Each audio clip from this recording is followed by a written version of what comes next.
l'éducation de leurs enfants.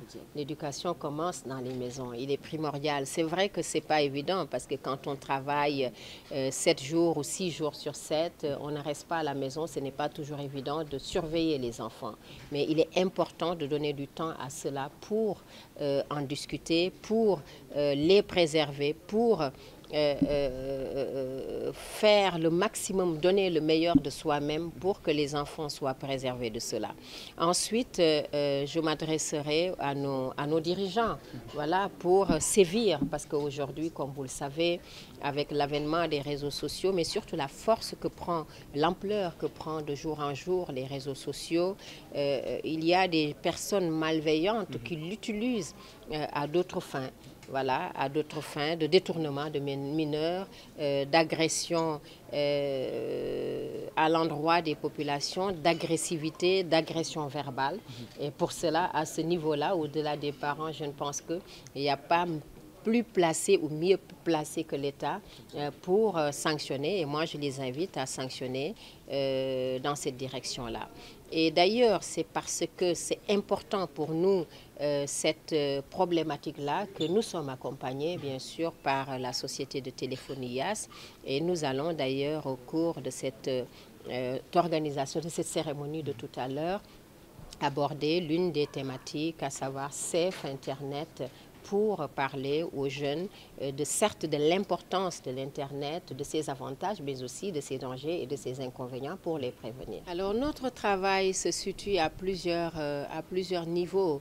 D'abord le plaidoyer, je pense qu'il n'y a pas plus important et plus fort action que de sensibiliser, de faire un plaidoyer.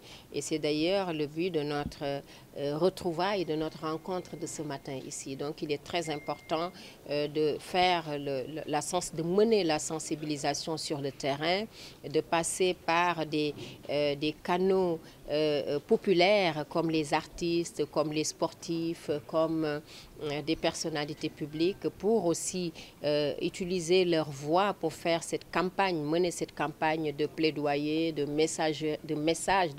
comment dirais-je, de partage de messages. Et ça, c'est l'une des actions fondamentales au sein de notre association Lumière pour l'enfance Kumbagaoulo pour prévenir.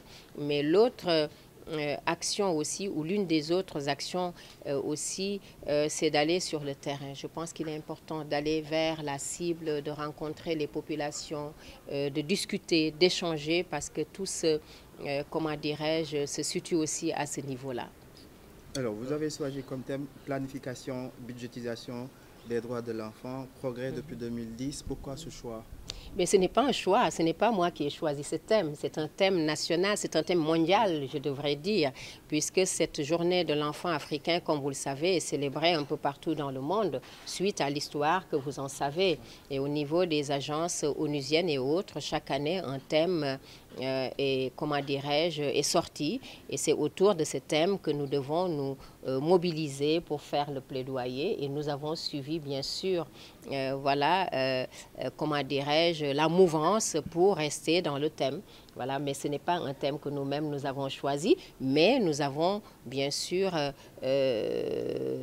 accepté le thème. Nous faisons le plaidoyer autour de ce thème avec bien sûr plusieurs autres sous-thèmes, comme la scolarisation des filles, leur maintien à l'école, la prévention sur les risques et dangers de l'Internet en parlant de ses avantages, mais aussi de ses risques et de ses inconvénients et tant d'autres thématiques. L'innovation cette année, c'est que nous sommes revenus dans une grande salle, comme on a eu l'habitude de le faire, parce que comme vous le savez, la salle du CICES prend 1800 enfants. Et l'innovation aussi, une autre innovation de taille, c'est qu'à travers le programme, nous récompensons l'excellence. Nous ne nous retrouvons pas seulement avec les enfants pour faire un plaidoyer, sensibiliser sur leurs droits, lancer des messages, mais nous récompensons l'excellence. Et récompenser l'excellence, pour nous, cela veut dire réunir les différents élèves des différents établissements scolaires de Dakar et de sa banlieue et récompenser récompenser les 3 meilleurs élèves de chaque classe. Donc vous imaginez un peu la quantité d'élèves aujourd'hui que nous aurons à récompenser. C'est une manière pour nous, voilà, de primer l'excellence, de récompenser l'excellence, d'amener les gens à travailler, à persévérer, et en grande majorité les filles. Vous me direz les filles pourquoi? C'est parce que c'est une manière tout simplement pour nous aussi de faire la promotion de la scolarisation des filles et leur maintien à l'école quand on voit le taux de déscolarisation annuel grimper au fil des ans. Il y a beaucoup d'avancées. Si vous parlez du point de vue de l'éducation ou d'autres domaines, il y a bien sûr beaucoup d'avancées, mais pour répondre ou rebondir sur votre question, à savoir si nous avons voilà, s'il y a des personnes derrière qui nous soutiennent, regardez qui sont derrière moi. Voilà, effectivement, c'est vrai que c'est jamais suffisant. Nous en avons besoin de beaucoup plus pour pouvoir mener cette activité, parce que notre ambition l'année prochaine, c'est de célébrer cette journée au Stade Iba Mar Diop pour, comment dirais-je, en faire une journée inclusive, de sorte à ce que les enfants issus des différentes régions du Sénégal puissent converger vers Dakar pour célébrer la journée de l'enfant africain, puisque la journée de l'enfant africain, pour nous, ce n'est pas seulement une journée dakaroise, elle doit être une journée nationale puisqu'elle est une journée mondiale.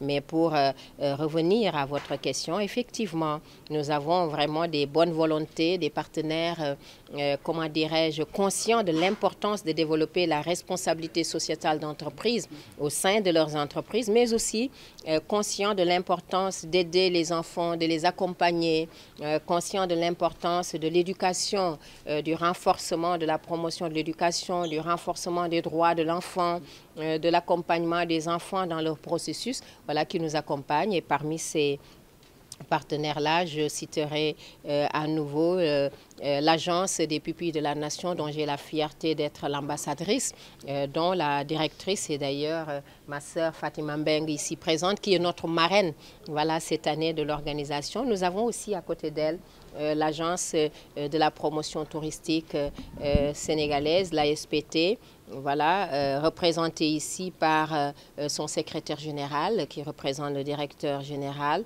qui allait d'ailleurs être là, mais malheureusement ce matin, les agendas télescopés, il a dû un peu envoyer, voilà, son représentant. Nous avons aussi bien sûr la société de téléphonie YAS, voilà, qui a compris l'importance à travers la téléphonie d'accompagner les enfants, puisque tous les enfants passent leur temps, la grande majorité de leur temps, au téléphone.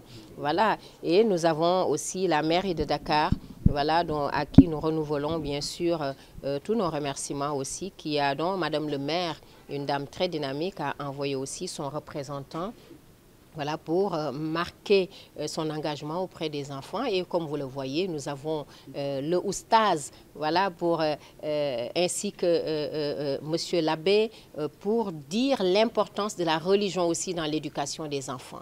Voilà, donc c'est une journée vraiment assez ouverte où nous avons un peu, je peux dire, toutes les forces vives de la nation autour de nous. Nous étions très honorés, l'Office national des pupilles de la nation, d'être marrainée pour cette journée qui a une importance au niveau mondial. Comme elle a eu à le dire, Mme Coumba Gawlo Seck, c'est une histoire qui remonte depuis 1976, suite à la manifestation des enfants au niveau de l'Afrique du Sud, suite à l'apartheid. Et je pense que depuis lors, beaucoup de choses sont en train d'être mises en place. Vous avez parlé tout à l'heure aussi, est-ce qu'il y a des avancées? Je pense que depuis lors, il y a eu beaucoup d'avancées suite aux engagements des différents artistes, mais particulièrement celle de Mme Seck Coumba Gawlo, qui depuis une décennie, je dirais, est à côté des enfants, mais en particulier des jeunes filles pour la scolarisation, suite à beaucoup d'autres activités qu'elle mène au niveau international et qui représente dignement aussi le Sénégal sur beaucoup de programmes au niveau de l'ONU. Nous pouvons que l'en féliciter, mais nous souhaitons aussi que d'autres artistes puissent s'engager pour cette cause qui est noble aussi. Parce que quand nous parlons de la journée africaine, c'est vrai, c'est un thème qui est au niveau mondial, mais nous avons aussi nos problèmes spécifiques au Sénégal et qui ont besoin d'être pris en charge effectivement par les partenaires techniques, financiers, l'État en général, mais la société en particulier.